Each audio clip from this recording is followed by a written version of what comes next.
Hello,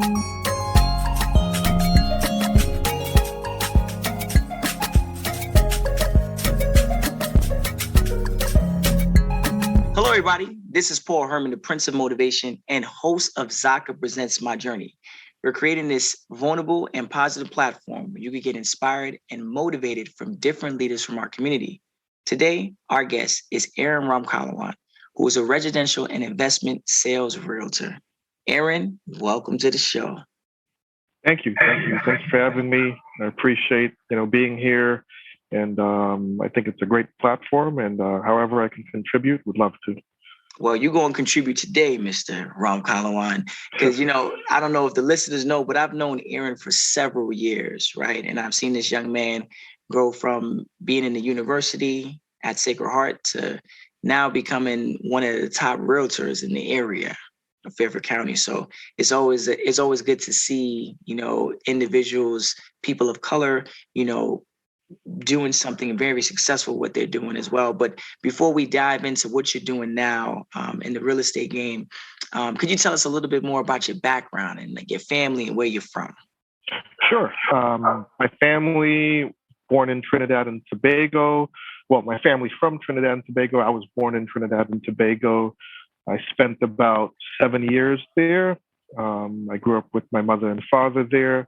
My parents separated at a very young age, and my mom moved to New York. And she moved here for about a year while we were still in Trinidad with my father. And she eventually brought us over to New York. My father stayed in Trinidad. So that was my early, beginnings in Trinidad. And then I eventually moved to the Bronx, New York. And, my early childhood was in the Bronx. Mm-hmm. And what was like the main difference between growing up in Trinidad to growing up in the Bronx?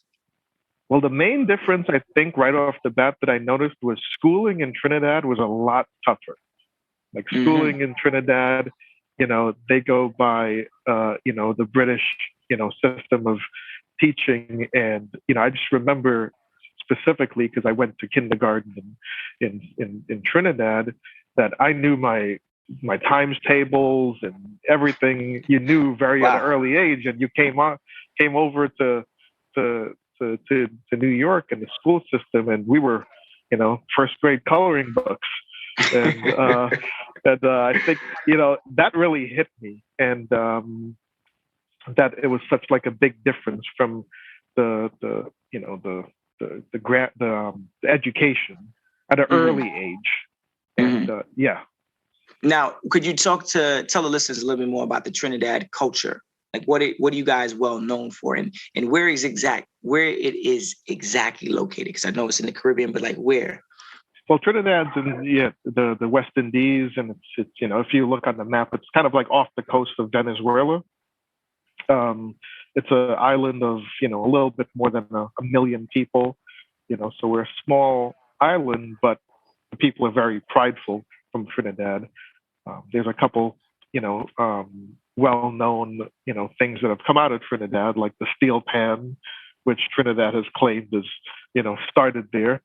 And also, you've heard about the carnival and all of that. It's a very laid-back culture. I grew up from from two different backgrounds. My father was from more of a middle-class background, and he was Presbyterian. So that's how I have the name Aaron. And my mother was more from a lesser, as far as lower middle class background, and she was Hindu. And so I grew up learning in Trinidad, quite a diverse sort of upbringing there, and in a very laid back culture, I would say. And then you come over here to America. You're in the States. Like as a child, you were growing up in Trinidad, but then you were also growing up in New York. Like, what did you want to be? What was like some of the aspirations? But early on, I think like most kids, you get fascinated with certain things, and you sort of are pulled in a certain direction. And early on, I was fascinated with dinosaurs. Yes. I was, like any other kid, you're fascinated with dinosaurs, and and I actually wanted to be an archaeologist or paleontologist now, you know, um, and that was something I was set on doing, And as time went on, I found out, I didn't really like playing in the dirt too much, or I didn't like the bugs, and so that career path sort of fizzled quickly. But I think yeah, that early on you have different aspirations, but um, those were some of the early things I was into. So I'm assuming you watched Jurassic Park. Oh yeah, yeah. I mean, like huge into and movies. Indiana Jones, Yeah, those types like of movies. absolutely, and all those movies were shown in Trinidad, and That was going to ask you that. we Did you grew up see on those? like a '80s culture, sort of Top Guns, the Jurassic Parks, all of that. Okay, okay, yes. Now, I know obviously you said you talked about your mom and your father earlier in the conversation, but like, what are some of the qualities, that just your parents, kind of instilled in you at a younger age?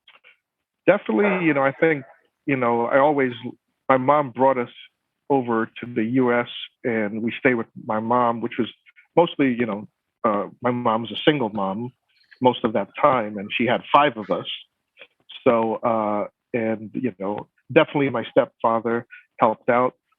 But my mom always worked at least like 2, 3 jobs early on. So, I always looked at my mom as having a great work ethic.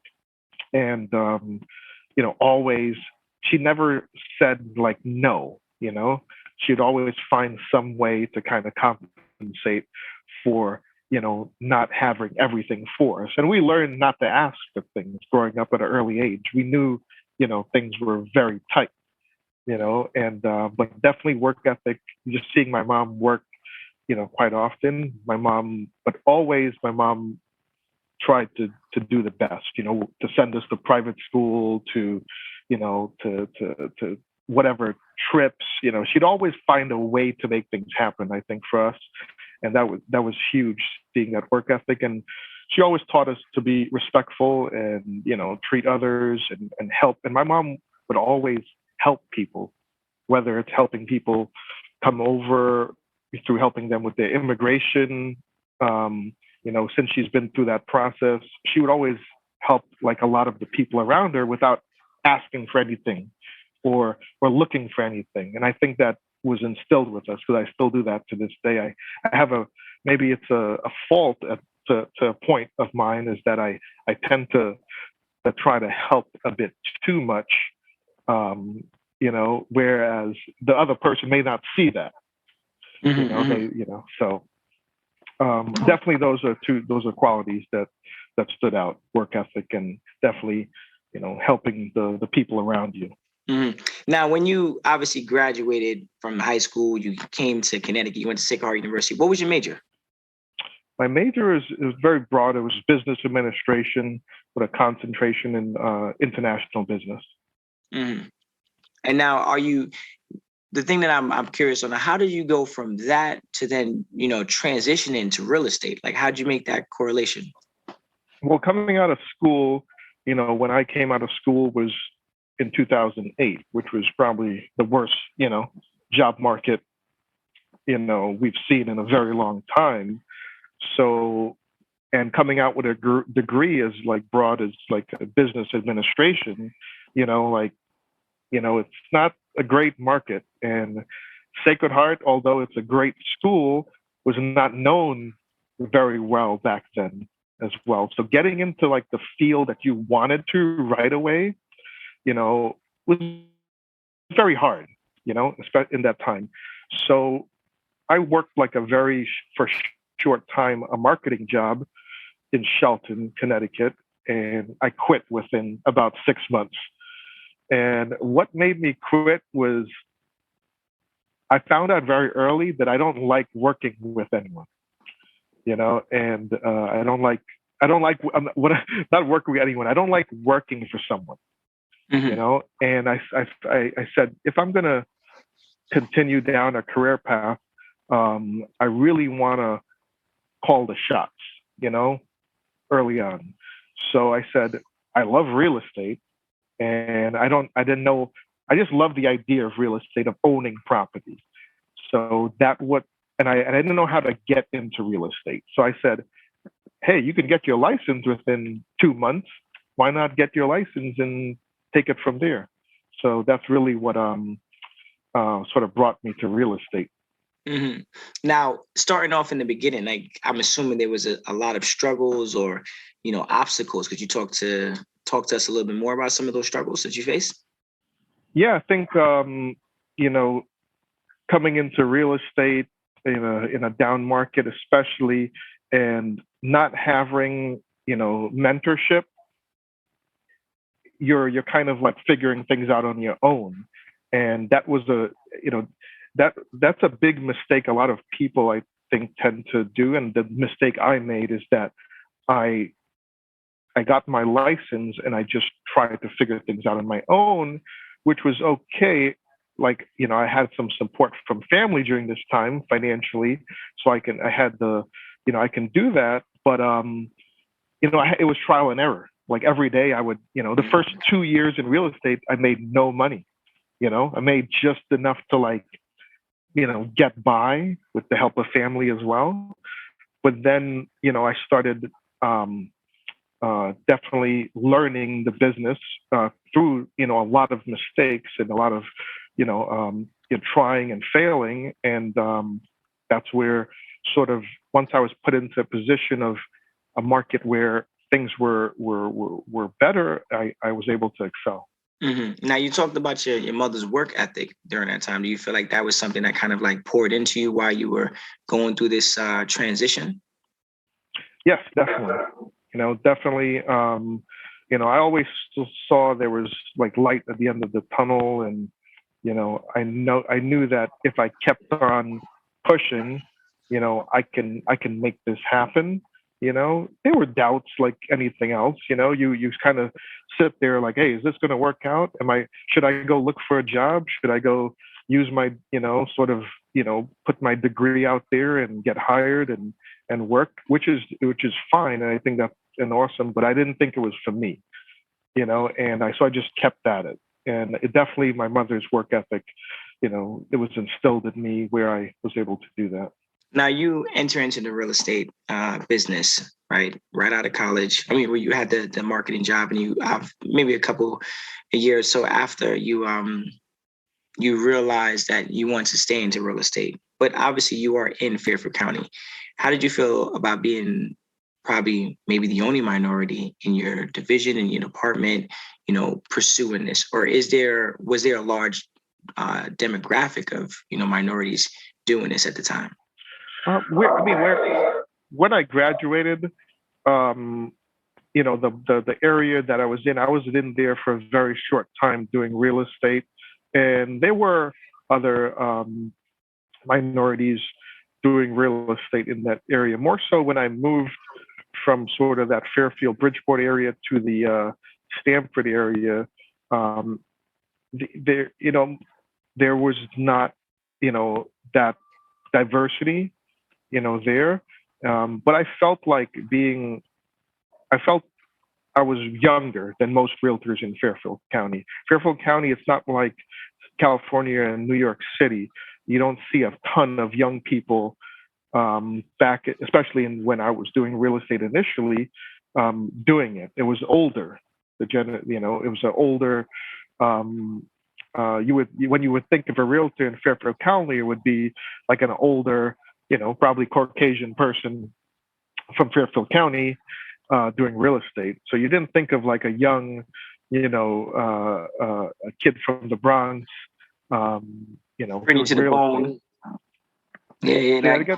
I said Trini to the bone as well too. Exactly. Like you wouldn't think of that, but I thought that I was young enough where I can learn this business and definitely make my mark. Mm-hmm. And as you were leaving that mark or trying to develop that brand and that name as a real estate agent at the time, do you feel like you were looked upon differently in certain places or certain times? Yeah. I think you're always. I think people tend to stereotype a lot. different, whether it's whether the person's white, black, or such. Everyone has stereotypes in their head, and I think when I never think of that as an obstacle. I think it is an obstacle, but I think once you are able to show, someone that what you're talking about, or what you're capable of doing, and you can show them that, most people, or the people that are open, tend to realize that, and give you a chance. But there's also, I think, a lot of people that wouldn't work with you just because, of a way they feel. Maybe they're like, I'm not comfortable working for him because he's from here or wherever. I'm sure that occurs, but do you really want to work with those people? That's true. That's true. You obviously did I answer that question? I'm not. No, you did. Correctly. You did. I mean, you definitely mentioned that there are times where you might have felt that way, or you've heard of stories from your peers that were other minorities. So it is common to kind of, like you said, the stereotypes that go on, coming from the Bronx, coming from, Trinidad, and, you're seeing yourself in Fairfield County. Do you speak the language? Do you speak the lingo? Do you dress the same? It's a certain type of industry that, it's obviously a lot of it is a perception, so it's one thing. It's a very hard thing because sometimes you might not know the perception, especially if you're an immigrant to the culture, the new culture. You're trying to get your feet wet. You have to then start to adapt in order to kind of find a way to succeed in that field. Yeah, and definitely, I think growing up, especially if you grew up in like an inner city and you went to school, like I went to school in a private school, all boys school in the Rochelle, and then I went to college at Sacred Heart. And you learn to carry yourself a certain way in different environments. And when you have a very diverse amount of friends, or network, especially, you're able to adapt to different environments. So I think I've always been like that most of my life. So I was able to sort of adapt to, when you have different clients coming in, whether they're older or younger, or from overseas or from here, that's one of the big, skill sets that I think that helped me along. And you mentioned earlier in the conversation about being, hands-on, trying to help people. Like, how do you feel when you see, people of color, purchasing houses within the area of Fairfield County? I think it's fantastic. I mean, people, of color, more and more getting into real estate and realizing that, it could build generational wealth, or, it's a way of them to sort of, have something to leave for their family or kids, or there's so many different avenues real estate has brought, that I think it's such a great thing to see more and more people, especially people of color, buying real estate and investing in real estate, and providing real estate services, on my end, on insurance side, on all these different avenues. Mm-hmm. Now, what are some of the things that real estate agents need to know? Because there's a lot of misconceptions out there, and when it comes time to like show a house around. I think realtors need to definitely understand, what the prop. I think a lot of realtors look at these shows on TV and they tend to try to imitate that, and I think they don't realize that that's like maybe the 1% of real estate that's out there. Like in the markets that I'm in, you really have to understand the real estate and have knowledge on it. You can't just jump into a showing and just expect someone to buy a house from you. That does happen, but to be in this business long term, you have to, like anything else, work at it and be knowledgeable about it, and definitely make it like a career, profession for yourself. Mm-hmm. And that is all you mentioned, that the whole thing about the reality TV shows. I know that was like, I remember back in the days, there was those TV shows that would, show people's cribs, and people would be like so amazed of all the glamour within real estate. Like, what is it like a day-to-day life look like for a realtor? A day to day, could be, different things for a realtor. It could be, right now in today's market, it's a seller's market in most markets. So a day to day in my life today is really trying to, get the most from my sellers, whether that's, presenting their property in the best way possible, video tours, photography, social media marketing, the whole, everything you've probably heard and seen. But in addition to, when you're on the buyer side, now you're in a very competitive environment. You've got to look for other opportunities for your clients, because if you're a realtor doing the same thing as the other realtor, like, what value do you bring to the table? So you've got to be calling. Your client wants a house, and you're losing on homes on the market. You've got to find a house off market. You've got to, learn how to work a deal, how to work an escalation clause to get your client the deal. What contingencies can you eliminate for your client to win that house? So those are all prepping. You have to prep your clients for this sort of environment. And True. day to day, I tend to definitely, try to find the best opportunities for my clients. And that just goes from what you said in the beginning. You love to help. That's really good. Something I was thinking about in our conversation is just like, I know that the market and just in general sales, that's what somewhat in that profession, I know it's very competitive, a very competitive market. What advice would you, recommend for, a realtor coming up? A realtor coming up, I would definitely recommend, trying not to worry about the dollar and the income so much, and trying to learn the business, and especially getting like mentorship. Definitely the first 2 years in the business. You want to bypass those mistakes that they've made, and you're going to make your own mistakes, but you want to get there a lot quicker. Then you got to follow, the blueprint. And there's blueprints out there. There's mentors out there. There's people out there that have done this business for a long time. And I would always suggest that new realtor, getting mentorship and following along with them before you think about, running. Mm-hmm.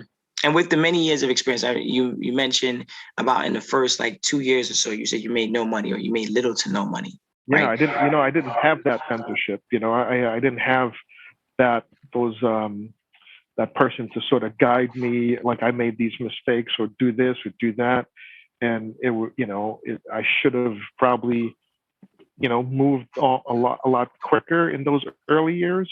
But those were the cards I was dealt. And I really, when I talk to other realtors now, and especially new realtors, I try to encourage them to, think about that, think about the mentorship. Don't think about, just making $1 million you saw in $1 million listing, or this and that. Like, really building a base of clients, and you have to build a base of trust with your clients, for them to stick with you for the next, 5, 10 years, 15 years.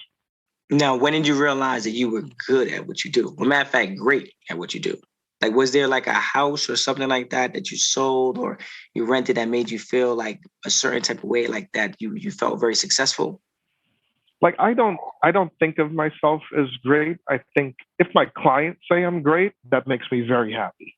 If my clients say you're really good at what you do and you're great, that really, I'm very happy for that. And, I think I can always, get better and learn.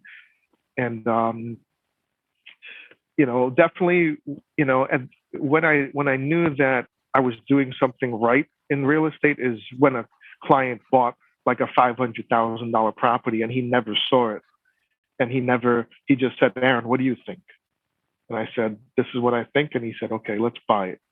and he never even stepped foot in the property until we closed, and like maybe a month after that. And that was early on, and now you know I've had multiple clients buy properties, and they don't even look at it. They just ask me, Mhm. what do I think? And that was huge when it first happened. And I think that was a big moment where I said trust in real estate is a big thing, because realtors tend to have, like this, I think, sort of, how would you say, people would think that realtors always looking to be sneaky or sell them something that's not great. And, so having trust with your realtor, I think it's huge.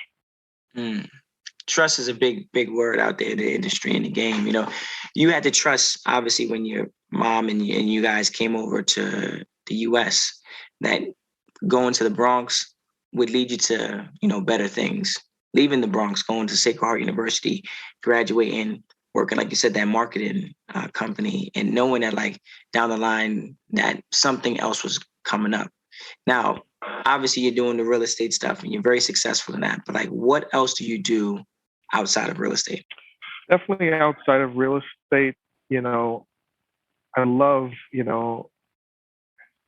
love, like sort of like molding like very young minds.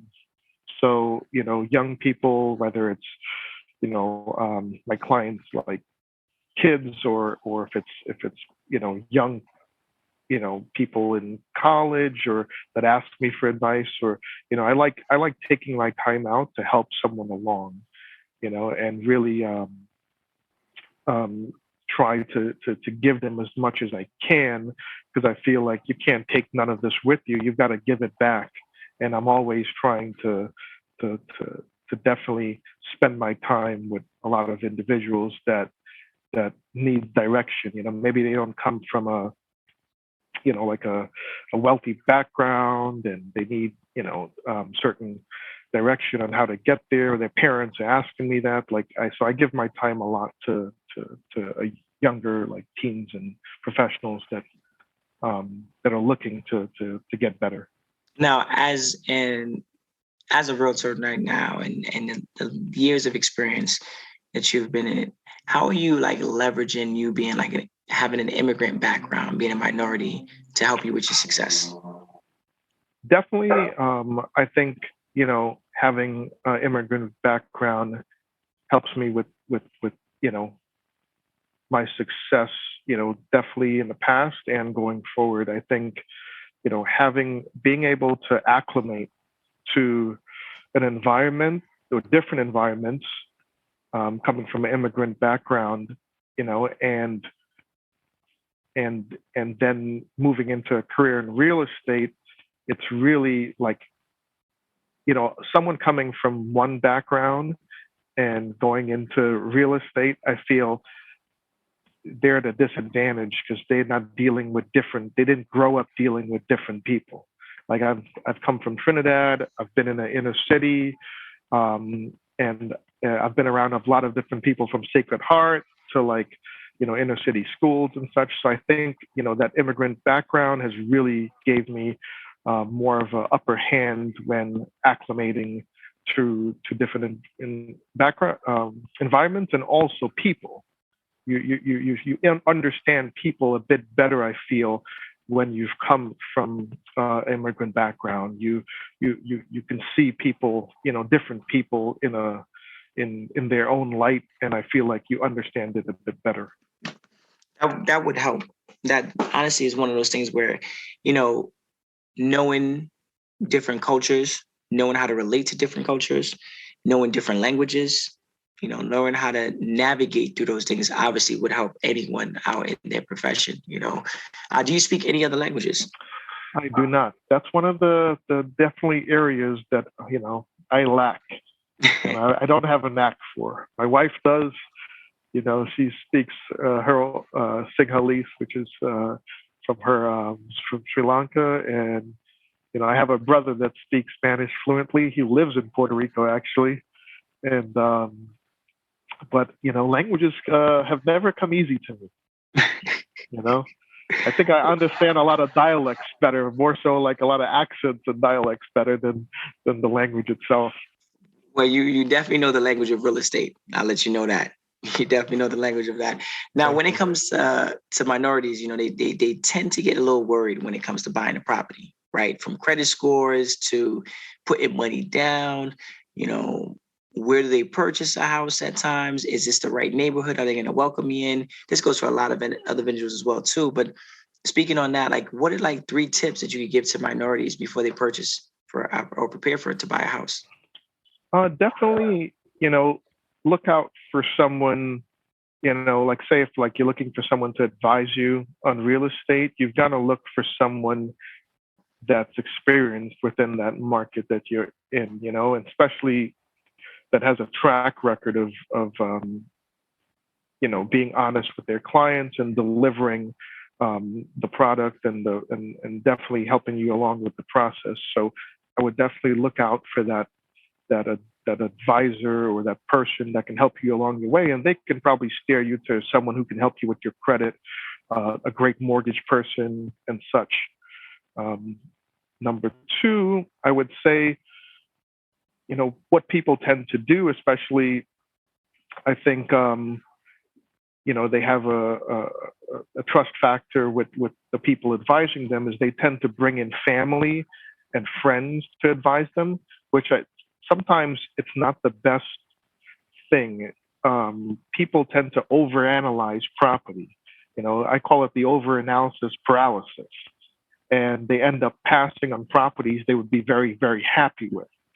They would either bring like their uncle who's an inspector, or their grandfather. All these guys are inspectors. They all they know everything about the home. To the home inspector, he doesn't know what he's talking about. But and trust me, people in the family they do give great input. But you have to, if you've looked at someone's background and you know their experience, and you know their and you referred to them and you've seen what they're capable of, trust in that, and definitely move forward with a property that you really like, because that property will go to someone else. and That's and the true. yeah You'll miss out on some opportunities, and that's the yeah thing in real estate. Like a property could be on the market today and then gone tomorrow. You know. yeah Sorry, I meant Go to ahead. add is that what I realized, a lot of people make the decision on buying a house based on either keeping up with the Jones or thinking it's something they have to do. And I think that's a real big misconception in um, why someone should buy a house. I think you don't, you have to realize that's a huge decision, a financial decision. And if it makes sense for you, you have to cut out the people around you that, you're maybe buying it because everyone else is buying it. And this, you have to, because once you buy that house and you're living in it, you're in the red. You've got to pay that mortgage. So, if you something happens, or if and you can't pay that, you're at a disadvantage. So I would say, really think about whether purchasing a house is the right fit at the moment, or maybe buying an investment property might be the right fit for now. Really plan out that, and do not base it on um, you know what other people are doing and what you think you have to do. If I had to, there was a question that I have right here for you. This, which I want to know if there's any last minute things, like anything that you would recommend for someone that's listening to on the Zaka community right now, listening to the podcast. You know, there is the next Aaron out there. What advice would you give to that person? I would definitely say, um, be better than like the person who you're looking to be like, or be, like myself. I always say, anyone who asks me like, hey, I want to be like you, I want to do what you do, I'm like, like, if I, I want you to be better than me, I don't want you to be me, I want you to be greater. And I feel like, um if someone's looking for someone for advice or such, like they've got to really think of themselves highly. I don't want them to think, hey, I'm this eager, young person. I want them to really um, push to do greater things. You know, so I always say, don't be better, don't be me. You're going to be better. Just push yourself to the best you can be, and I think that you're making yourself better than the other person. Maybe not better in that respect, but also you're going to be the best version of yourself. Mm-hmm. Mm-hmm. Now, Aaron, I just want to say thank you for just like taking the time out to kind of share your history, your background, your passion, your desire to help other people. You mentioned at the beginning of this podcast, you mentioned the whole thing about how you went to be an archaeologist, right? And as an archaeologist, your goal is to find those gems. So I think you're finding those gems every single day, those houses for those individuals in your own way. So if you're not an archaeologist, looking through the tombs in Egypt or looking for some dinosaur bones, you're definitely finding gems and properties for people of all colors, all walks of life, and giving them an opportunity to kind of like build their lives. And it's definitely something that you have obtained a little bit at from your mother and from like all your experiences growing up as a child in Trinidad to where you are right now. And I just greatly appreciate having someone like yourself who's trustworthy in the game. So listeners, if you're looking to buy a property, you're looking for some advice, obviously you could definitely connect with Aaron. Aaron, how could they find you? You could definitely find me on LinkedIn. You can type my name in, Aaron Ramkalawan on LinkedIn. You can find me at Aaron Invest on Instagram. And, definitely those are the platforms definitely I kind of stick to. Okay. Well, Aaron, thank you so much for joining us on the show today. I know our Zaka community is very appreciative of all the things you shared. And, we're wishing you the best when it does come time to, closing more properties this summer. I appreciate you guys having me. It's a great experience. I love, giving back however I could. And, I think this is a great platform and I look forward to following it along. Now, listeners, if you want to hear more stories like Aaron, check us out at ZakaConnect.com or follow our feed Zaka wherever you listen to your podcast. Aaron, again, thank you. Thank you.